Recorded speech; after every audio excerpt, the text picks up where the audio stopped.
Niggas every Blicky got the stevie Let me just say, free 6ix9ine. He did nothing wrong. Ain't nothing wrong with 6ix9ine. He shouldn't be in jail. Now, as you can see, another Dokkan Ultimo Omega Shenron Clash. The team I'm using right now against Ginyu, I actually recommend against it, at least with the box I have. As you can see to the left, that's the team I've been using.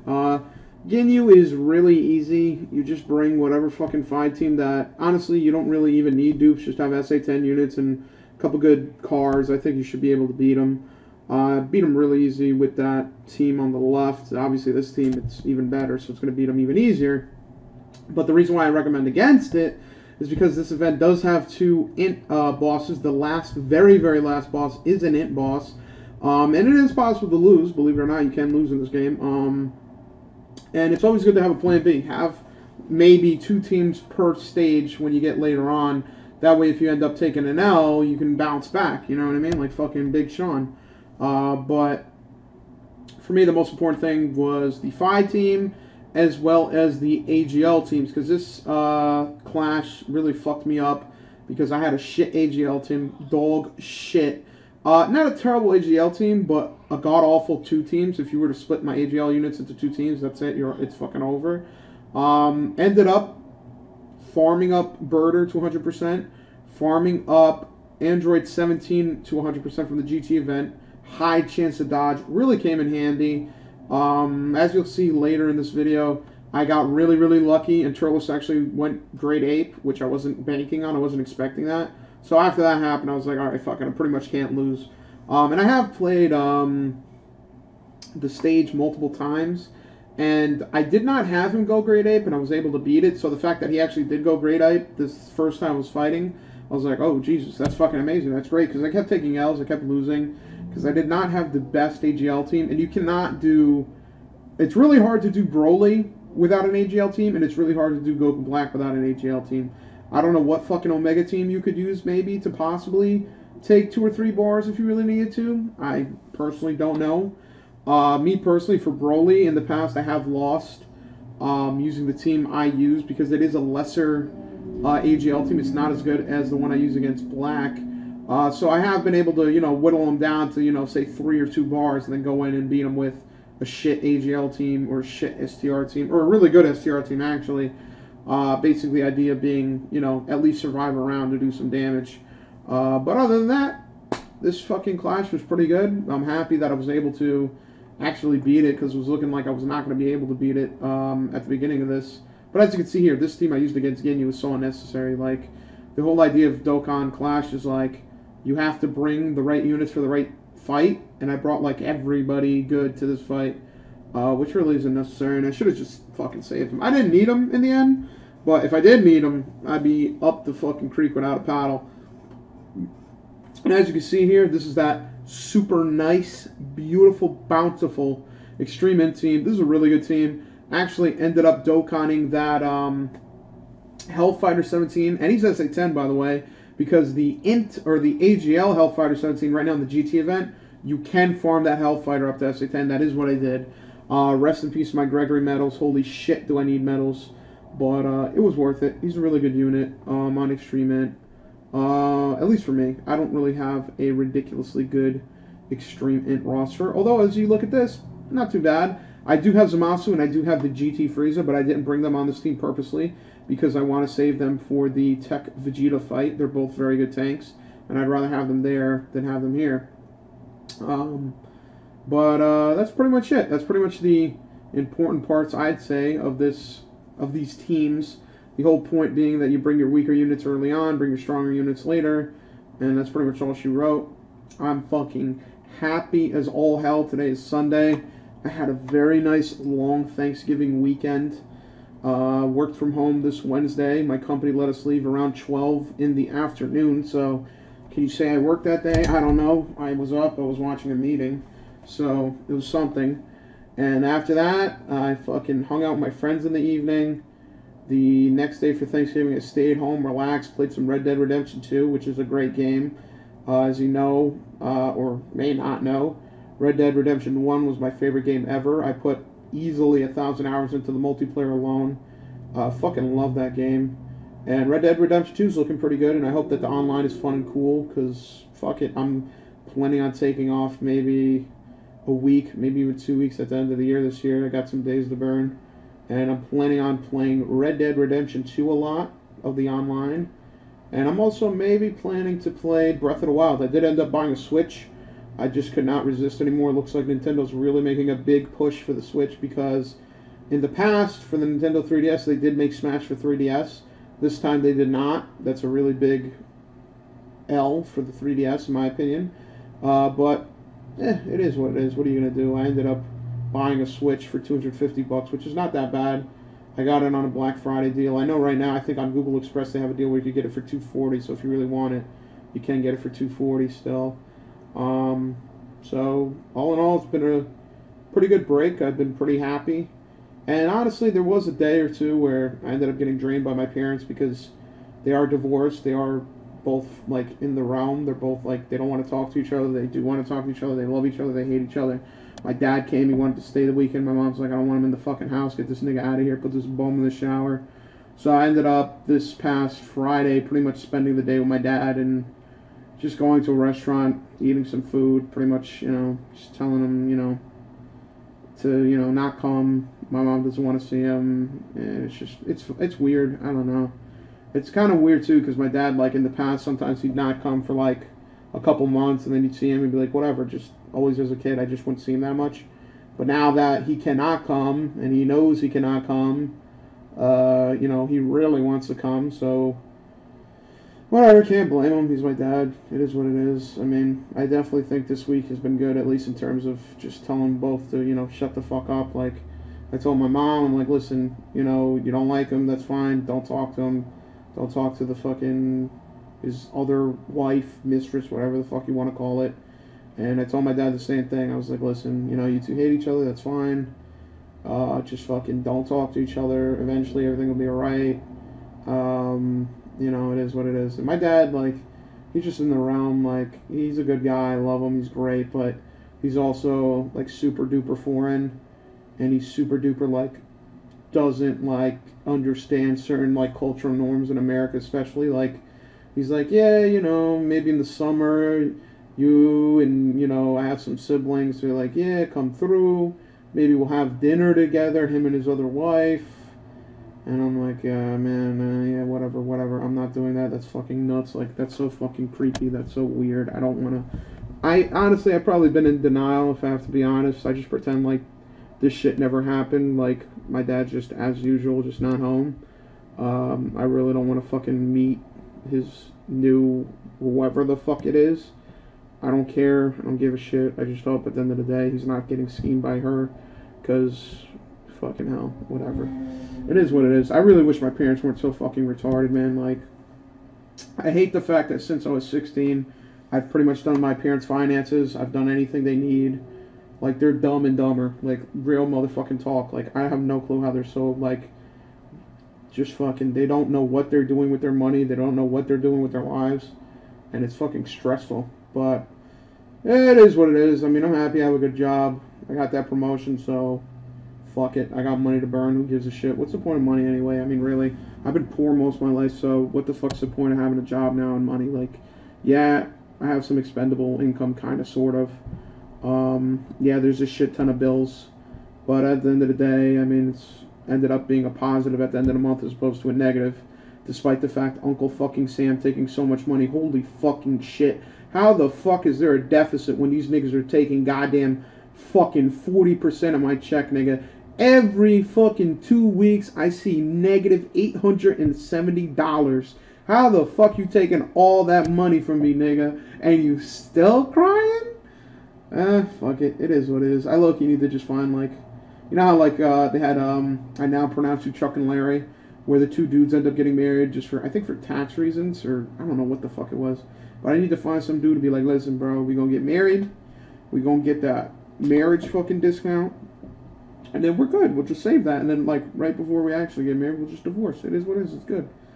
But, yeah, fucking taxes. Holy shit, that shit is fucking crazy. I'm really looking forward to my tax return this year, because from what I hear, my Orange Emperor Donald Trump did a great thing for the upper, I don't know, I'm going to say upper middle class, upper class corporate tax went from 35%, I believe, now it's down to 22%, which basically means that the rich get richer, and if you believe in trickle down economics, and that's a great thing. If you believe in what history dictates during the Reagan era and starving the bull fiasco, then, you know, that doesn't really work, and that this is pretty much just another instance where, again, you know, a lot of times when it comes to American politics, it's either one extreme or the other. Extremely liberal, extremely conservative, extremely stupid, extremely austere. One or the other, something's got to be extreme. I guess in the short term, yeah, I guess maybe I'll get a little bit more on my tax return. In the long term, more than likely, this will probably something where the pendulum ends up swinging the other way, where it's going to be more geared towards social reform. And if the Democrats actually win an election, because apparently the Democrats think a good idea is to fucking dilly-dally and just sit around twiddling their thumbs. It's been 2 years since Trump pretty much, not even Trump, it's more so the Democratic Party got butt-fucked by the Republican Party. I have no clue who the fuck they're looking at to run for president. They're probably going to take another L, because let's be honest, all the sentiments that made Trump win before are still there. The whole idea of the alt-right saying that, oh, the left just wants to censor people, oh, the left just wants, you know, this idea of, you know, greater government, more control. People in the middle states still don't give a fuck about this, you know, the coast states. So at the end of the day, what's going to happen? Probably same shit, same old, same old. But with that being said, it is not all a negative. It is not all a negative. Things are on the up and up. I'm looking forward to 2019 for me personally, just because this year was a really formative year for me personally, just because I was really sick this year for a couple months. I'm still a little bit sick. I think it has less to do with me being actually sick and more to do with being literally sick and fucking tired of the bullshit of just stress and, to a degree, I guess you could say anxiety, although I'm not as anxious as I was when I was sick. I mean, the whole idea behind anxiety was that I was literally fucking sick and I was anxious I was going to get sicker. But I am feeling a little bit better. I am feeling a little more on the up and up. I feel a little bit more normal. I've been exercising, eating better, which I heard helps with stress, and I guess it does because I don't feel as shit. But, yeah, I definitely say 2018 has been a really rough year for me personally. Parents' divorce was annoying. Them fighting was annoying. Them squabbling over their fucking money was annoying. My mom, when she got divorced, took a couple $1,000 bank loan out, which she didn't have the money for, just to get a fucking lawyer that she could have gotten, like, someone who paid $500 fucking dollars for a clear-cut divorce lawyer. Literally, in America, one of the fucking easiest cases to do is divorce. 9 times out of 10, you just split the shit in between the two parties, or you come to an agreement. My mom, being the genius she is, decides to go and spend thousands of dollars on a fucking lawyer, who, by the way, is a terrible person in my eyes, because I remember when we went to the divorce proceeding, I took a day off work to go, and she was just talking shit about my dad because he has a thick accent, can't really, you know, understand what he says, but she was basically making fun of him. It's like, oh, do you know what he's saying? Blah, blah, blah, blah, blah. And I'm like, listen, you're lucky I don't fucking roundhouse fucking kick the shit out of you.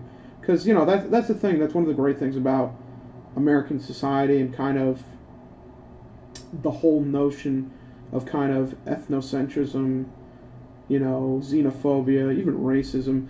What's hilarious is that America is so conscious, or at least tries to be conscious, about racism and the idea of it, but the roots of it are still existent. And it's something that, what's hilarious now is that, you know, white America, or people in general, you know, they try to police speech and they try to say, oh, you can't say, you know, faggot, nigger, kike, whatever.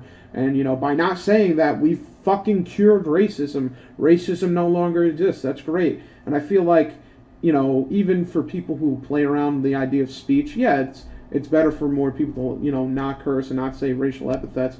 But at the same time, like, there's still ridiculous, you know, on a government level, I'd say accidental de jure discrimination. Reason why I say accidental de jure discrimination is because it's not explicitly targeting an ethnic group. It just so happens to target people who happen to be in that ethnic group. So I don't think it's something like, you know, the fucking Chinese exclusion laws or the, you know, naturalization of 1792, but it's still, you know, affecting a group of people. Anyway, the point I'm trying to make is that a lot of times in modern society, people like to think or be under the notion that we're better than what we were and that we're amazing. Racism is just a small minority. And to the more extent, yeah, that's true. But at the same time, there's people who would, if you talk to them and, you know, see what they say, they're like, oh, I'm not racist. I like everyone, blah, blah, blah, blah. But, you know, when they have a chance to not give someone a job, when they have a chance to be the bad person or the villain in someone's life, they take their chance and they do that. And when a fucking lawyer has a chance to make fun of someone because they don't really know how to speak English well and take advantage of them because they don't really know the legal system, they do. And it is what it is, because at the end of the day, there's a bigger problem in the world than just policing speech or just changing one small policy. There's still, you know, segregation. There's still discrimination. Not to the degree it was once, but I think the whole notion of, definitely in America to some degree, sometimes you see it as a victory over certain things, and then come to find out later that there was multiple failures at that time. And I think that's something that, you know, is it possible to avoid? I don't know, honestly. Because if you look at it from a historical perspective, you know, for example, one of the most egregious, probably racial acts, there's a lot of them, but this one personally, whenever I hear about it or read about it, it's hard to stomach, is the murder of Emmett Till, who was a 13-year-old boy from Chicago who went down to Money, Mississippi, probably the epicenter of racism in the universe. And he was basically kidnapped, beaten, maimed, killed, and left in a creek because allegedly he whistled at a white woman. And this is pretty much fact and known that he was murdered and killed in this way. And you know what's funny is that it was actually a lie. If I am not mistaken, the woman who alleged that he whistled at her, as if, you know, you even fucking, like, if that even mattered, if he whistled, you know, it's justified. But she admitted, I believe, that she lied before she died, and that she lived her whole life with that lie, which is fucking crazy, because I don't know if there's a heaven or a hell. If you really think about that, how the fuck could she ever go to heaven? But, you know, if you're Christian, you just go do 3 Hail Marys and tell our Father you're sorry, and you go to heaven. And if you're Jewish, you just go pay Talmud or whatever. And if you're Muslim, you just go, you know, sacrifice whatever for your sins, and then maybe somehow, some way you'll get in there. But the point I'm trying to make is that with this murder of Emmett Till, egregious, literally a little black kid who was killed out of purely racist sentiment. A lot of Northern Americans, you know, kind of like more Eastern or even coastal cities were like, how could this happen? I thought racism in America was done. How could this ever happen? And it's hilarious because people don't understand what the fuck the problem is until the problem is out of control. So it is what it is. I mean, obviously there's problems in the world, there's problems in this country, but at the end of the day, there's more good than bad, so I guess that's something to look forward to. But as you can see here, my Extreme AGL team is whooping ass. They're fucking great. I'm in great shape, as you can see here. I am tanking like a boss. Most important thing is to come in here and let this Golden Frieza tank as much as possible before getting to 50% HP. I actually recently did this event again, and I actually got really unlucky. I got that Golden Frieza on 3rd rotation, which is shit. That's really bad, because by the time he comes out, you only get 1 turn if you're lucky, where your HP is 50% or above. And that's just, it's not capitalizing on what he can do. But thankfully, if I'm not mistaken, the very next turn, your boy Turles actually goes Great Ape, which is a fucking godsend. But yeah, so like I said, this year was a hard year for me. It's getting to a close. I'd say this time last year was worse for me, just because personally I was more affected by all the bullshit. Now I'm a little less affected, a little more jaded, better in a financial situation, trying to put aside more money to save. I have been saving money, but I actually did have to spend quite a bit of money on medical bills, which hilariously, what's fucking hilarious is that last year at my job they give you basically 2 options for healthcare. One option, ooh, Great Ape. One option is free, and you pay 20% of any, you know, larger medical bills. and the 80% is covered, and I was like, I'm not going to be sick, I'm fine, I'm never sick, fuck it. And then what ended up happening is I got really sick. I was pretty sick for a while. I actually got a lot of shit done, MRIs, fucking anything the doctor said, I was like, fuck it, why not? And ended up spending probably, if I have to put a ballpark, probably $15K on medical shit, low-key. Because there was a couple times where I spent about $800 flat out, and then that probably happened 4 times. And then I had to pay a $500 deductible for the insurance I have. Plus all the medicine and the times I went to the doctor. Probably this whole year, I probably did spend. I'm feeling like it's 14K, because in my mind right now I can pinpoint at least 8K, and then plus all the other bullshit, probably 14K low key. But it is what it is. What the fuck are you gonna do, man? You know, all you gotta do is take an L and bounce back, right? So, looking like this year is gonna be a little bit better, hopefully. If not, I don't give a fuck. At the end of the day, it's all about how you feel. You know, if God forbid, if everyone in my family died and, you know, everything went down to shit, it's whatever your disposition is. And to be honest, the whole thing with money, that doesn't really bother me that much, because I never had money in the first place, so it's not like I'm losing anything. Yeah, it's a lot more money than I had before, but I could give a fuck.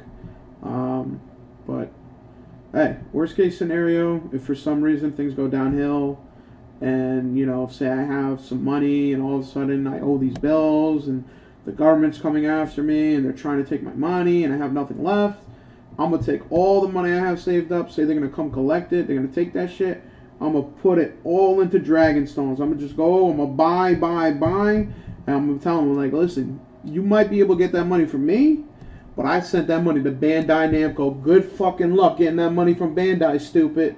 Real talk. Once you get them Dragonstones, you ain't getting a refund, buddy. So that's probably a good plan. I think that's a good plan. And then I'll have like maybe 80,000 Dragonstones. And then from there, I'll just make summon videos, every single summon video. And I think I'll be good. I think that'll be my new career goal, probably. But hey, other than that, things have been good. It's been great, honestly. And even this week, I had a good week at work. The 2 days I was there, Monday and Tuesday. What's hilarious is that I actually had a little bit of a faux pas, kind of, sort of. By the way, shout out to this Frieza. Really good unit. Damage reduction. Free unit. Got him 100% worth it, in my opinion. At my work, I had a little bit of a faux pas because I accidentally, I don't know whose fault this is really.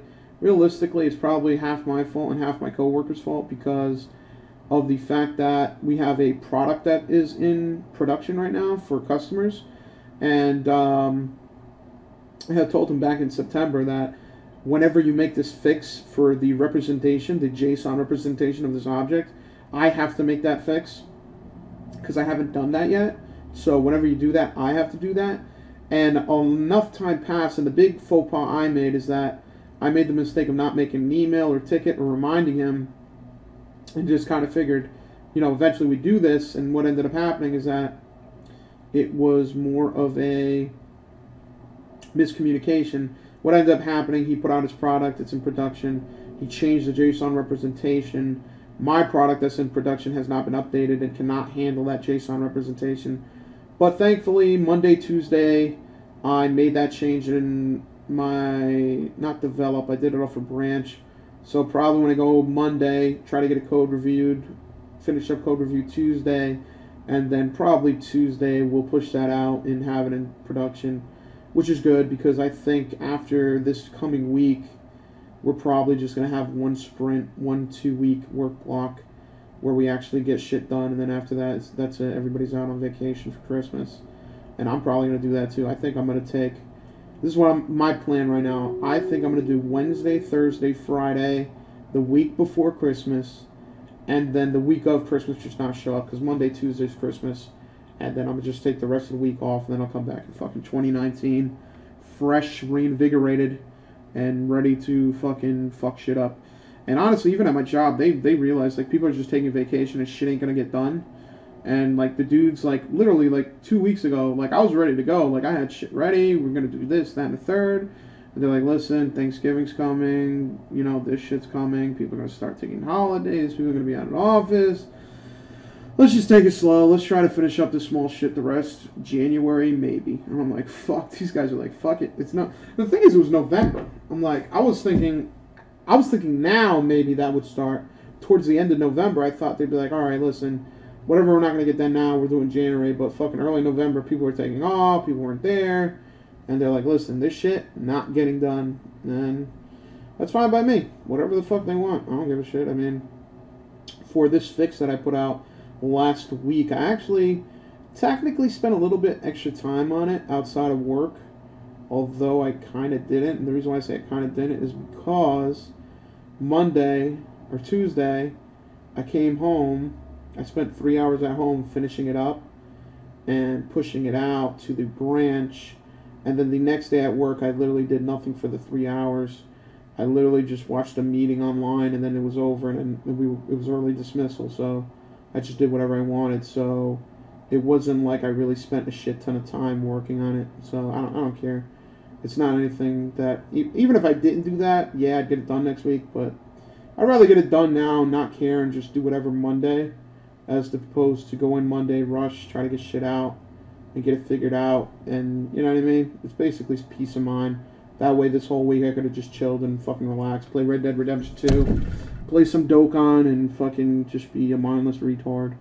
And what's hilarious is that I actually was trying to do something. I have a channel on YouTube that I make programming videos sometimes, and I was trying to basically just do it for AWS for signing. And what's hilarious is that at my job, they have a GitHub repository, but they saved it as an Artifactory item. And I didn't realize they did that, so now I'm going to try to maybe replicate that at my home, because it's AWS makes it, but they don't put it in Maven, which is fucking annoying. And by the way, what you're about to see right now is the power of that GT cell. That's a free-to-play unit. As you can see, Big Bad Bosses is active. I got all the links, and I got that 25% boost. Look at that, 2.2 million critical! That right there is called the W. Holy shit, is that fucking good. And then you have your boy fucking Cooler come and pretty much nuke his defense, which is fucking great, because his defense at this point is fucked. Like, look at how much damage it's going to do. Let's see how much damage it's going to do. It's probably going to do, what, 300 maybe? Holy shit, 400. This guy's defense is fucked. Yeah, I definitely recommend that you use fucking, that free-to-play Self, free-to-play Frieza, free-to-play 17. Don't know about 18. She has attack and defense plus 70%. Don't know if she hits a niche that is that good. Ironically, what's funny is that the units that are the best, in my opinion, are the ones that can dodge, or the ones that have ceiling or stunning. So the ones that have, you know, higher attack, higher defense, they're not as valuable, because the Dokkan, you know, summon units usually have that covered. What I want is dodges. What I want is defense. But, yeah, so, hey, been a good week. Relaxed, had fun. Figured out how to beat the Ultimate Clash. Farmed a lot. Played a lot of video games. Actually watched Creed 2 yesterday. Great movie. If you're a fan of Rocky, especially Rocky 4. Good fucking movie. Creed 2 was God tier. Had fun. Was relaxing. As a matter of fact, it might be a little bit too relaxing, because now I just don't want to do shit. Like Monday, I just want to sleep. Fuck going to work, I just want to sleep. But that's pretty much it. Shit was pretty legit. And those 10 Dragon Stones looking real fucking nice, I'll tell you that right now. And that's pretty much it. Definitely would recommend you waste a lot of time farming too, because those units are really fucking good, and you will regret it if you don't get them.